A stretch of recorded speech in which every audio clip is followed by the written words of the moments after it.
Well guys, it's officially my birthday today, which means I'm 19 now. Hey, it's me, Goku! Still not old enough to legally drink, but old enough to legally own a gun.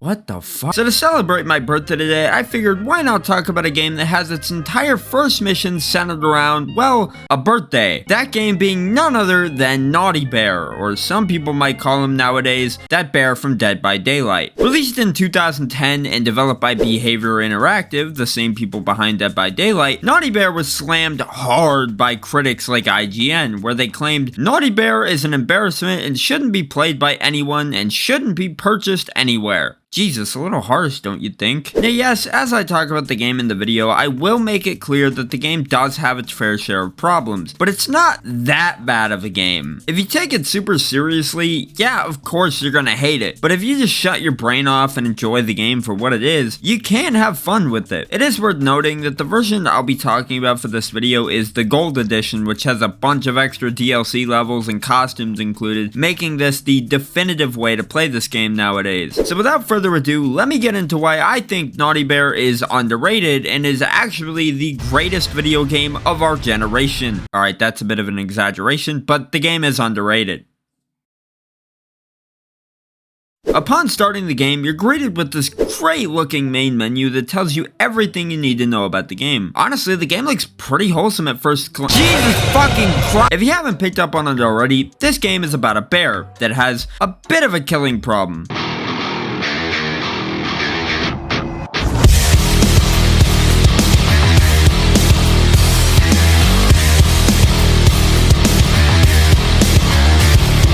That's what makes him a naughty bear though. Haha, get it? It's like the title, Naughty Bear. Now as usual, before I talk about the gameplay, I want to talk a bit about the story, although this game's story is about as basic as you could imagine. The story is broken up into 7 episodes, each containing 4 extra chapters, which serve as challenges that I feel are only there to make the game feel longer than it actually is. To show just how short this game's story is, I'll give a summary of each episode in one breath. Episode 1, Daddles throws a birthday party, Naughty Bear doesn't get invited, gets laughed at and kills everyone. Episode 2, new mayor in town? Haha, just kidding, Naughty Bear kills everyone. Episode 3, Cozy puts cameras on the heads of birds, Naughty Bear kills everyone. Episode 4, Nibbles tries to bake only to unleash the undead instead, Naughty Bear kills everyone. Episode 5, Trembles wants oil, Naughty Bear wants death and destruction. Episode 6, Fluffy constructs a robot army, Naughty Bear deconstructs it. Episode 7, Naughty Bear finally eradicates all evil from the island and saves the day. Naughty Bear gets a hero celebration with a cake, and all the bears lived happily ever after.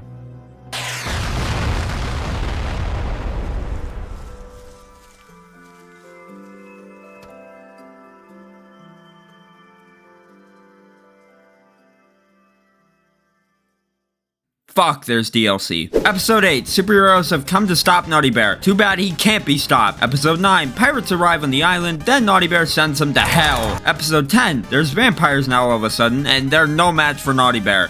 And with that, the story finally ends. Pretty good story if I do say so myself. Now yes, the story as I said is super basic, but that doesn't mean it should be labeled as bad or anything like that. I would say that there is fun to be had with it. All the cutscenes in this game have a lot of charm put into them, and all the episodes, while having the same objectives, still feel really fun to play through. This game's story doesn't take itself too seriously, which is great because it allows for it to be more goofy and over the top. Not to say the story didn't have any cool bits to it either, as there were some things that I thought were really cool and well done, like in episode 10. When you kill Stardust in episode 10, he ends up as a zombie in the next part of the island you go to. It's a small detail, but I thought it was kinda neat. Now as I mentioned earlier, there are extra challenges thrown in with each episode, and these challenges more or less just see you playing through everything you already did in the main episode, just under different circumstances. For instance, the main objective for episode 1-3 is to drive bears insane by using the boom mechanic, which is something I'll talk more on when I get to the gameplay. The challenges in of themselves are pretty fun, but when you consider the fact that they're repeated over the course of 7 chapters,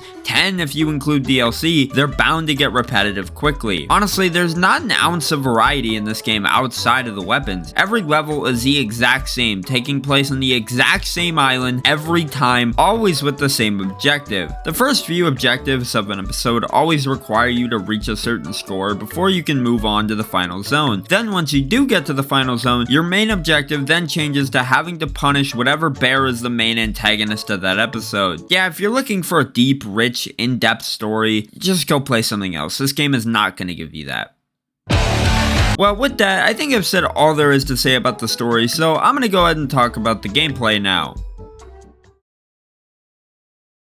So the story wasn't that great. Not that big of a deal, because at least the gameplay kinda makes up for it. Now don't get me wrong, it's not 100% perfect, but when playing through the game for this video, I did find myself having fun with it. The gameplay is pretty simple at its core, with the main part of it being killing every bear in each level. The combat in the game is pretty simple in a sense that all you have to do is spam X to kill everything in your path. Now the ways you can kill each bear are pretty varied with the amount of different weapons and environmental kills in the game. There is a bit of stealth in this game, but honestly I just found myself running around and killing absolutely everything I saw, which works just as well. Some of the weapons you can use include a pistol, a machete, a fucking ray gun. Really, the sky's the limit. Each weapon even has a unique finisher to go with it. Speaking of which, let me talk about those. When you injure a bear enough and press the right trigger, you're able to execute a finisher. Every finisher in this game looks really nice, and they make the gameplay a lot more fun in my opinion. As I said, each weapon has their own finisher tied to them, so part of the fun of this game is trying each weapon to see what the finisher for it looks like. Something else that I enjoyed about the gameplay is the boo mechanic. I mentioned it briefly earlier in the video, but now I want to go ahead and talk a bit more about it. The boo or scare mechanic, however you want to call it, pretty much just allows you to scare the shit out of each bear you run into, and if you do it enough,